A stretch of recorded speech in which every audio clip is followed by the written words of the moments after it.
Hi everybody, I'm Robb Ryerse with New Beginnings, here with Solomon Burchfield, the Executive Director of New Beginnings, and we wanted to talk with you a little bit about what is happening currently in Fayetteville with the housing crisis that is kind of overtaken much of the news in the city recently, as well as talk to you a bit about the things that New Beginnings is doing to help address the needs that exist in our community.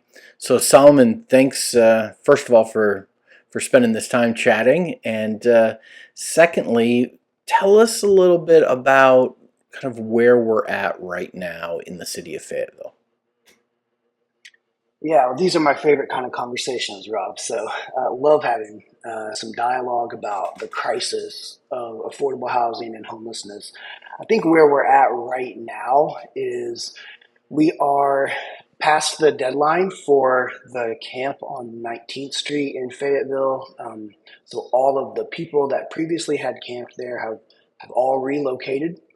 And that property we understand is going to be sold. So the people that used to camp there kind of fanned out, camping in other places around town.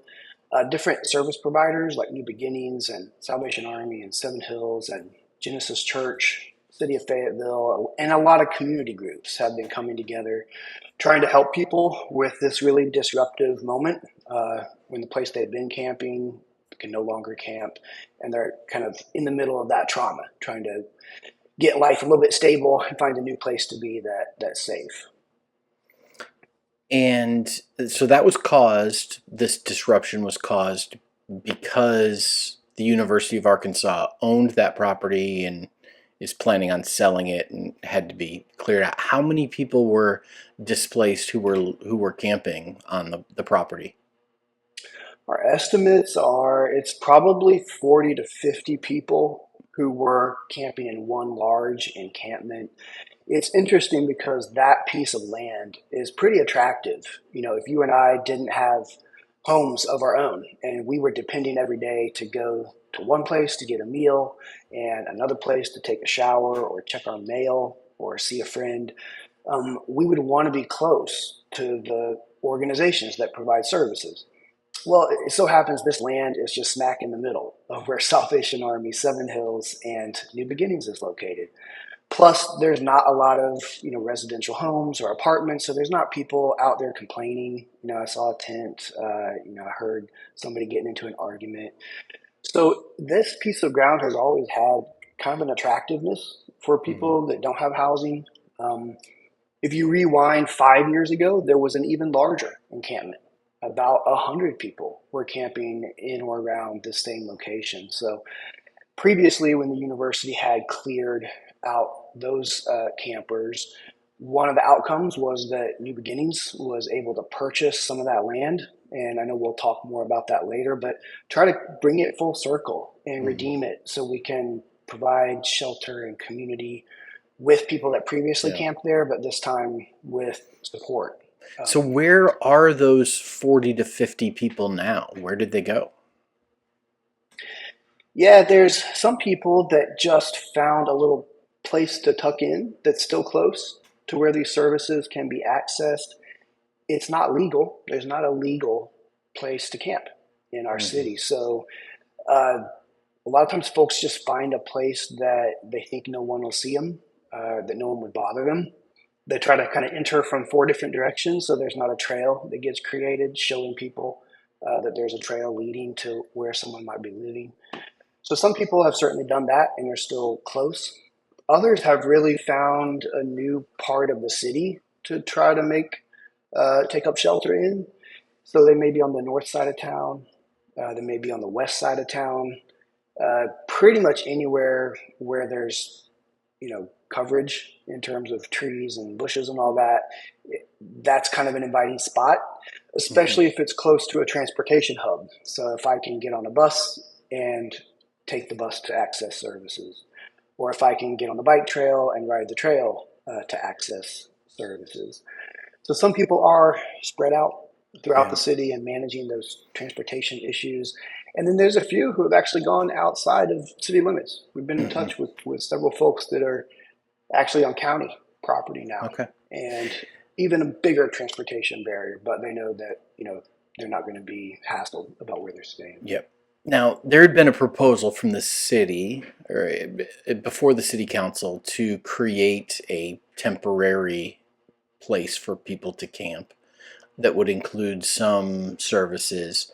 Um, that ultimately wasn't the path that was chosen to address this kind of critical displacement. Um, I don't know, where are we at currently, and what do you think the city ought to do, if anything, to address, where these 40 to 50 folks are going to live? Right. Yeah, that proposal was for kind of a temporary safe camp. And if I can just explain a little of what that means. A safe camp is a legal designated place where people can put up a tent and reside instead of being in public land where it's trespassing, or on Right. private land and it's trespassing. So it's really just a legal place to exist. So a safe camp allows for that. It also provides some structure. So you have to register to stay at the camp. You have to follow the code of conduct, behavior wise, to maintain permission to stay at the camp. A good safe camp offers, portable bathrooms, maybe portable showers. So there's facilities to people to take care of themselves. A trash service is included. So there's a dumpster and trash cans. So a safe camp kind of ends up looking like, maybe picture a KOA style camp, with trash service, with some support, uh, with some safety protocols built in. And then the key part is to also offer social services so that Hmm. people who are needing to get an ID, or needing to get to a doctor, or need help applying Hmm. for a housing program or for a job can access some of that support, while they're maintaining like some stability in life. Yeah. So that's what a safe camp looks like. That proposal did not make it over the finish line. Hmm. So to your question, that's where we're at now. The mayor of Fayetteville has taken this opportunity to try to bring together all the different service providers and faith community partners, city government itself, to really brainstorm what can our response be. And so there's some dialogue happening. Not want to go in too much into details, because that's, we're going to build some consensus around what is something that our city can do in response to this crisis together. But I'll say, in the big picture, what we've got to do is think with both our hands. Is what I say. We've got to take action actually with both our hands. On one hand, we've got to be able to provide a dignified, safe place to exist for our neighbors who are struggling with Hmm. homelessness. It's got to be a non-negotiable, and it's going to cost money.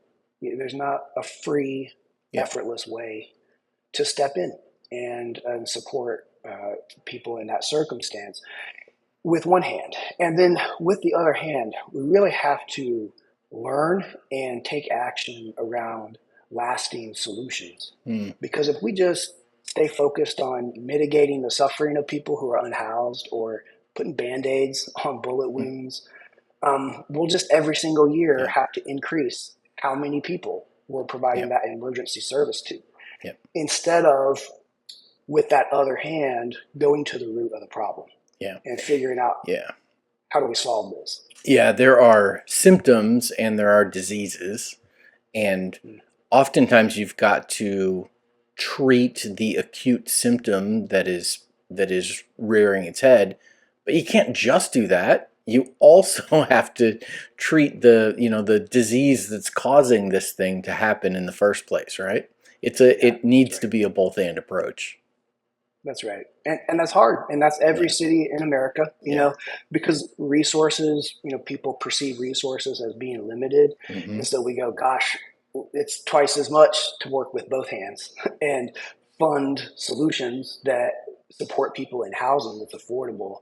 While that's going to take time, we're going to also have to spend money providing dignity and safety to people who are needing our help and support. So it's true. We've really got to, as a community, make some big commitments that neither one of these are optional. We've got to show up and provide some emergency help, and then we've got to take action together to create housing and support solutions so that we don't just keep seeing the unsheltered population grow and grow and grow.